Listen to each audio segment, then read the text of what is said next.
The new XPeng G6 2026 is here in Australia, and there's a whole bunch of things that you probably do not know from the other videos that have been released about this car.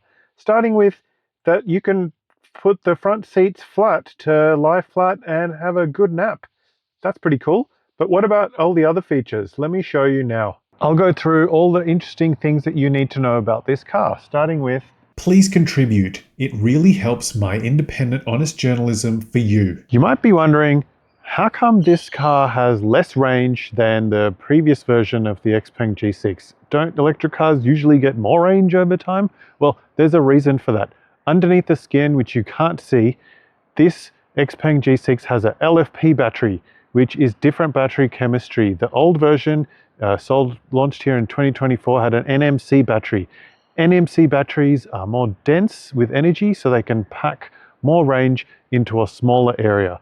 LFP batteries don't have that benefit, but LFP batteries do have the benefit of being able to be charged to 100% quite often, and you don't need to worry about it. So trade-offs.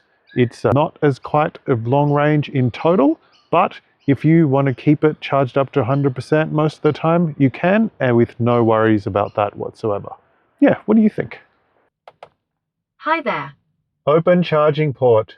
Charging port is open. It's not obvious, but there are a lot of changes. XPeng G6 can now charge at crazy charging rate. That's thanks to its 800 volt architecture. And if you can find a public charger that can actually support that, don't know if there are, that means you could potentially get 10 to 80% in 12 minutes, which is pretty impressive. And the long range should peak at 451 kilowatt, adding 427 kilometers range from that 10 to 80% top up. V2L output is now very impressive, 6 kilowatt. So that could charge a lot of things, that could power a lot of things at a campsite. Now also with the 800 volt charging capability, while it is capable of charging at crazy speeds over 400 kilowatts on 800 volt charging infrastructure, my guess is at a Tesla supercharger or other 400 volt popular charger in Australia, most likely this car will only be able to charge at about 100 kilowatt maximum, probably less. That is a common thing with 800 volt electric cars, trade-off, unfortunately.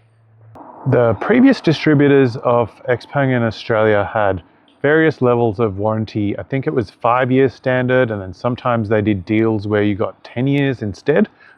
This version, which is factory backed now, has a different warranty again, and I'll let you know what it is. So the base car warranty is 7 years unlimited kilometers, which is quite good, especially the unlimited kilometers bit if you plan on doing lots of road trips or driving a lot just for family or other purposes. And the battery warranty is 8 years, 160,000 kilometers, which is not as generous, but still quite good, pretty standard. The XPeng now sells directly to Australia to dealers, not through a third-party distributor. So hopefully things like warranty and parts repair availability, etc. will be a lot better now. There used to be fewer versions of the XPeng G6 in Australia, but now there are 4. So you've got the rear-wheel drive standard range, 480 kilometers range, and the rear-wheel drive long range, which is what I have behind me, and that's 525 kilometers range, down 45 kilometers from the old version before. And then there's an all-wheel drive performance variation with 510 kilometers range, and then a black edition trim of that, which obviously looks a bit different and more premium for people who like black cars and hopefully have a garage so their car, black car, doesn't get really baking hot inside. Thanks for liking, subscribing, and sharing my videos. It really helps me make more videos like this for you. And have a look at the suggested videos up above. I'm pretty sure you'll like those as well. Thanks, and see you later.